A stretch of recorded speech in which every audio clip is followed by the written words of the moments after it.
dual inheritance from the father. Who becomes eligible? सदगुरु निंदक ठौर न पावे. The one who defames the Sadguru won't find an accommodation. कौन सा ठौर है?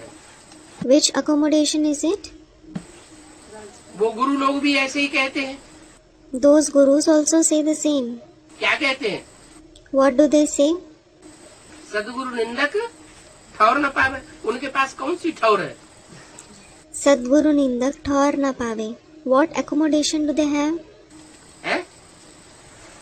गुरु लोग जो मनुष्य गुरु होते हैं, मठ पंथ बड़े बड़े बनाए के बैठ जाते हैं, वहाँ चेला चपाटा बना के नहीं बैठाएंगे.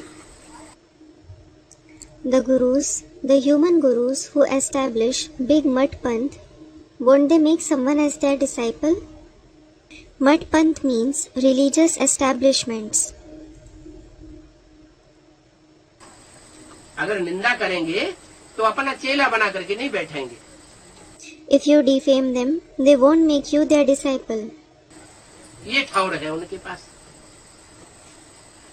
एक जन्म का. This is the accommodation that they have for one birth. Sukhdham शांति धाम में तुमको जगह नहीं देंगे. They won't give you place in the abode of happiness and the abode of peace.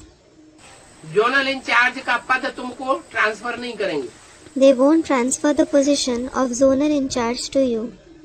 Centre incharge का पद तुमको ट्रांसफर नहीं करेंगे.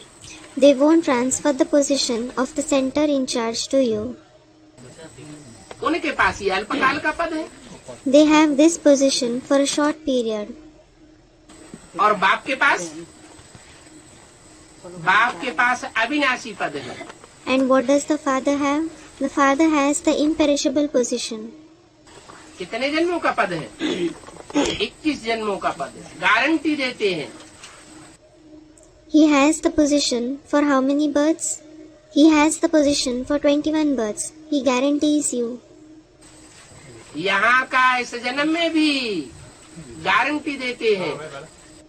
He guarantees to give it here in this birth as well. अगर तुम निंदा कराने के निमित्त नहीं बनेंगे तो यहाँ जो प्रैक्टिकल में शांति धाम और सुख धाम बनने वाला है उसमें तुम ठौर जरूर पाएंगे. If you don't become instrument in defaming him, you will certainly attain a place in the abode of peace and the abode of happiness that is going to be established here in practice. शांति धाम ऊपर ही बनेगा या नीचे भी बनेगा? Will the abode of peace be established just above or will it be established below as well? इस साकारी दुनिया में भी परम धाम को तुम इस सृष्टि पर उतार लेंगे. You will bring down the supreme abode to this world in this corporeal world as well. ऐसा संगठन तैयार होगा जहाँ सब बच्चे संगठित रूप में निराकारी स्टेज में होंगे. Such a gathering will become ready that all the children will be in the incorporeal stage in a collective form. कोई संकल्प नहीं चलेगा. They will generate no thought. भले बाहर की दुनिया में विनाश होता रहे. No matter if the destruction keeps taking place in the outside world. Atom bomb फटते रहे. Atom bombs keep exploding. भूकंप आते रहे. Earthquakes keep occurring. लेकिन तुम बच्चों के ऊपर कोई शिकन नहीं आवेगी. But you children won't be harmed even a little. तुम आराम से शांत से अपनी तपस्या में बैठे रहेंगे. You will keep sitting in your tapasya comfortably and in peace. आत्मिक स्थिति में रहेंगे. You will stay in the soul conscious stage. शांति का अनुभव करते रहेंगे. You will keep experiencing peace. दुनिया हाय हाय करेगी. नरक के बीच तुम स्वर्ग के वर्षे का अनुभव करेंगे. The world will raise sounds of grief and distress. You will experience the inheritance of heaven amidst hell. तो ठौर पाया ना? So you attained accommodation, didn't you? इससे ऊंच ठौर और कोई होता है क्या कि सारी दुनिया जहाँ हाय हाय करे? वहाँ खुदा के बंदे बड़े मौज में रहे। Is there an accommodation higher than this, where on one hand the entire world will raise the sounds of grief and distress, and on the other hand the children of God will be in great joy? एक sample भी बना के दिखाई दिया यज्ञ के आदि में। He also made a sample and showed us in the beginning of the yajna.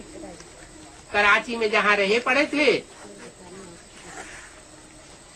Hindustan Pakistan में खून की नदियां बह रही थी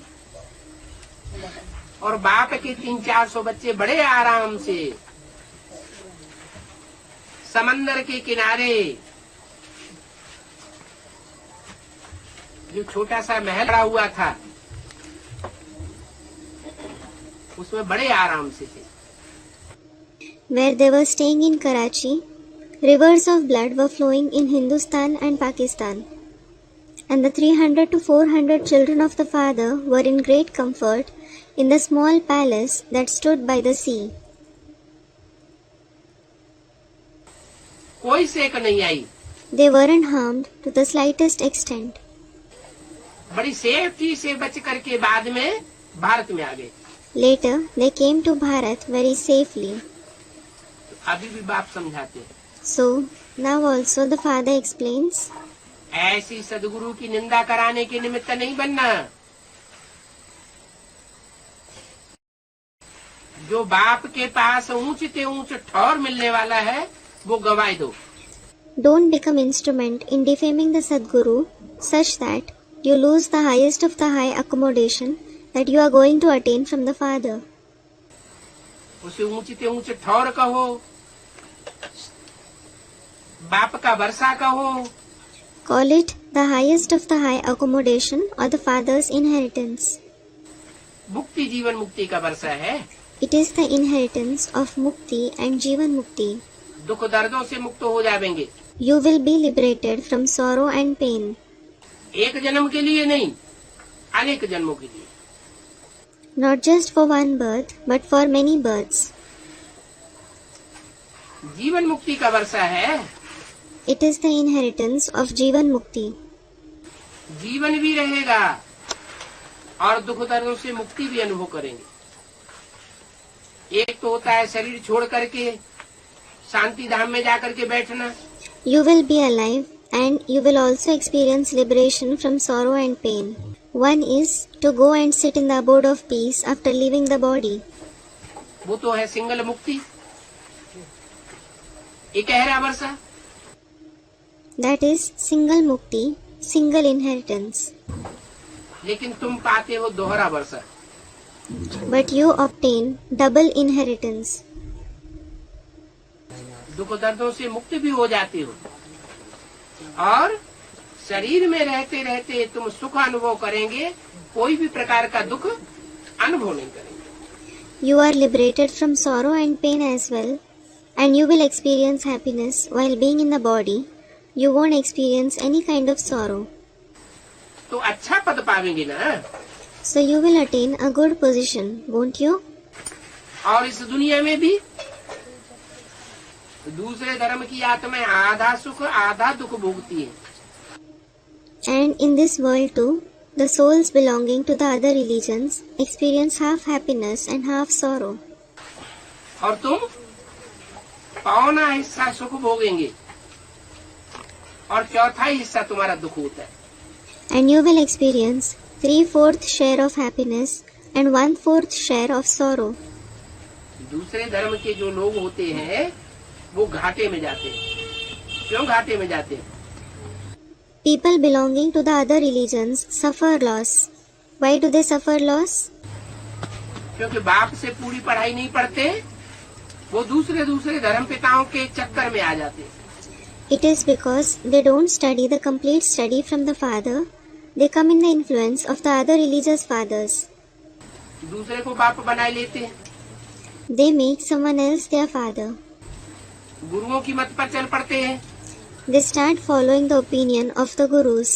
तो दूसरे धर्म में कन्वर्ट होने वाली आत्मा बन जाती है। So they become the souls who convert to the other religions.